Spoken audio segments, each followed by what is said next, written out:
Mon nom c'est Ndiagmal, un membre du collectif qui a été créé à Richard Toll comme prétexte tout juste lié à la crise de l'hôpital de Richard Toll. Cette crise aujourd'hui est en train d'affecter massivement les populations. Depuis plus d'un mois, à Richard Toll, on ne reçoit plus de soins. L'hôpital est complètement bloqué et les populations sont là parfois alitées, sans soins. Ils viennent, ils repartent aussi sans aucun soin. Donc c'est un blocage sanitaire complet qui est actuellement à Richard Toll. Et on a observé à ce niveau un taux de décès extrêmement élevé. Il y a un problème à l'hôpital, c'est une crise. Qu'importe, cette crise ne nous intéresse pas. Ce qui est important pour nous, population de Richard Toll, c'est de pouvoir trouver les soins nécessaires au niveau de cet hôpital. Et on a remarqué qu'il n'y a aucun soin, aucune analyse, rien n'est fait pour ces populations qui sont actuellement, même en agonie, ils n'ont aucun support au niveau de l'hôpital.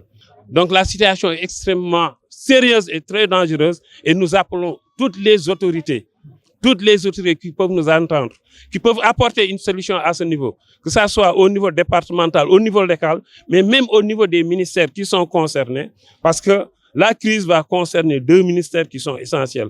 Le ministère des Finances et également le ministère de la Santé, qui sont là et dont les éléments sont des membres de cette crise. Donc ce que nous demandons aujourd'hui, c'est une intervention très rapide et très sérieuse et que dire que cet hôpital de Richard Toll polarise énormément de population. Ce n'est pas seulement Richard Toll qui est concerné, mais plutôt c'est le département de Dagana qui est concerné. C'est même une zone tampon qui est entre le Fouta et Dakar. C'est même une zone tampon entre le Sénégal et la Mauritanie. Donc c'est un hôpital qui est extrêmement important et dont la capacité même actuellement est très faible par rapport à la demande. Et nous demandons également que cet hôpital soit érigé en hôpital 2 ou 3.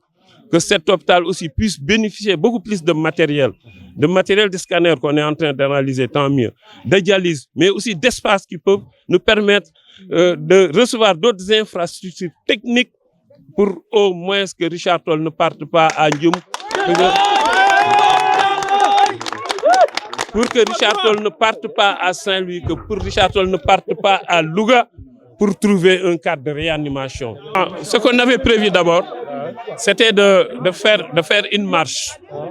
Donc, au niveau de la préparation de la marche, effectivement, on a été voir les autorités. Et surtout l'autorité principale qui est là, qui est le préfet. On en a discuté également, on avait discuté avec lui de la situation.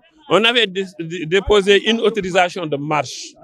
Et le préfet nous a demandé d'asseoir cette autorisation de marche parce qu'il y a des négociations qui se faisaient.